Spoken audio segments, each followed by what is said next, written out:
අයිබෝවන් සාදරයෙන් පිළිගන්නවා ඉන්ෆෝ ලංකා YouTube නාලිකාවට. ඉතින් මීට පැය කිහිපයකට පෙර හිටපු ජනපති මහින්ද රාජපක්ෂ මහතා හදිසියෙම ඇති වූ රෝගී තත්ත්වයක් හේතුවෙන් කොළඹ පෞද්ගලික රෝහලකට ඇතුළත් කරලා තියෙනවා. ඒ කොහොම වුණත් එතුමාගේ සෞඛ්‍ය තත්ත්වය මේ වෙන විට යහපත් බවයි වාර්තා වෙන්නේ. ඒත් එක්කලා තවත් ආරංචි මාර්ගයකින් පෙන්වලා දෙන්නේ සෞඛ්‍ය පරීක්ෂණයක් සිදු කිරීම සඳහා මෙලෙස හිටපු ජනාධිපතිවරයා රෝහලට ඇතුළත් කර ඇති බවයි රෝහල් අභ්‍යන්තර ආරංචි මාර්ගයකින් සඳහන් කරලා තියෙන්නේ. කොහොම වුණත් මේ වෙනකොටත් හරියටම මොකද්ද උනේ සහ මොන වගේ හේතුවක් මතද මහින්ද රාජපක්ෂ මහත්තයාව රෝහල් ගත කරේ කියලා තහවුරු කරගත හැකි ආරංචි මාර්ගයකින් තාම එළියට ඇවිල්ලා නැහැ.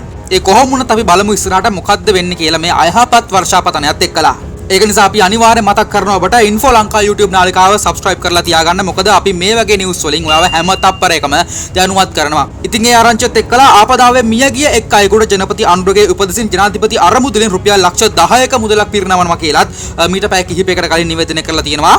ඉතින් අධික වර්ෂාපතනය සමග ඇති වූ ගංවතුර සහ නායාම් ඇතුළු හදිසි ආපදා තත්ත්වය හේතුවෙන් මියගිය එක් අයෙකු වෙනුවෙන් රුපියල් ලක්ෂ 10 බැගින් ලබා දීමට ජනාධිපති අනුර කුමාර දිසානායක මහතා ජනාධිපති අරමුදලට උපදෙස් ලබා දීලා තියෙනවා. ඒ අනුව මියගිය අයගේ ඥාතීන් වෙත මේ මුදල් කඩිනමින් ලබා දීමට ජනාධිපති අරමුදල සැලසුම් කරලා තියෙනවලු.